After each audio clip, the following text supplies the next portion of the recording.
This is question 69 on chemistry from the 2011 IMAT. So we're asked which one of these is not a reduction, oxidation, or a redox reaction. So firstly we have iron and chlorine forming iron trichloride, then chlorine and water forming hydrochloric acid and hypochlorous acid. Then we have potassium perchlorate forming potassium chloride and oxygen, then sodium chloride and sulfuric acid forming sodium hydrogen sulfate and hydrochloric acid, and finally electrolysis of brine. So how do we go about these sorts of questions? Well, we're going to have to look at the oxidation numbers of each element in this reaction and see if they change. So let's crack on with part A. So what's the oxidation state of iron in the elemental state? We know elements by themselves are always zero. So what about molecular chlorine? Well, we can say the same, since it's just the element. Then we're forming iron chloride, and we know that the chloride ion has what? That's the -1 oxidation state. So if there are 3 of them, what does that leave iron? It must be +3.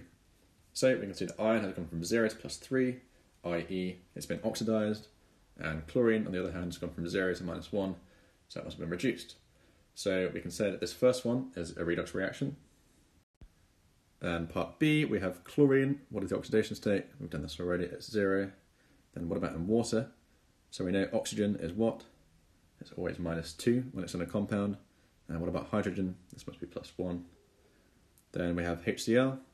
So we know hydrogen, when it's in compounds, is usually +1. And chlorine is always -1. Then what about this hypochlorous acid?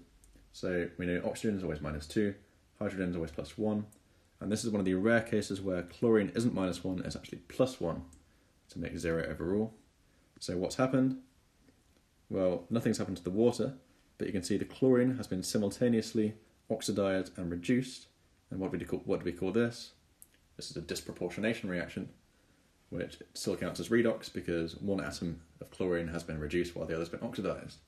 So we can tick this one. Part C, we have this potassium perchlorate. What's going on here? So we have 4 oxygens, and we know they're -2. And what about potassium? We know that's a group 1 metal, so it's +1. And what's chlorine here? This may seem strange, but chlorine actually has to have a +7 oxidation state. So this is the highest oxidation state that chlorine can take in compounds. So what about the products? We have potassium chloride. We know these are going to be +1 and -1. Then we have elemental oxygen, and what is that? That has to be 0. So you can see oxygen has gone from -2 to 0, so it's been oxidized. Then chlorine has been reduced from -7 to the usual -1. So this is also a redox reaction. Now in D we have sodium chloride. So we know sodium is going to be +1 and chloride is -1. And what about the sulfuric acid? Well, we know oxygen is always -2. Then hydrogen is +1. So what does that leave sulfur to be? It has to be +6 to make 0 overall. Then what about in this hydrogen sulfate? We know oxygen is still going to be -2 and sodium is always going to be +1. And what about hydrogen? We know this stays as +1 in most compounds, which leaves sulfur again to be +6. And finally the HCl, we know H is going to be +1 and chloride -1. So if we look at this, we can see that none of the numbers have actually changed. Sulfur is always +6, hydrogen is always +1, etc. So this is actually not a redox reaction, this is just an ion substitution reaction. Now moving down, we finally have the electrolysis of sodium chloride solution.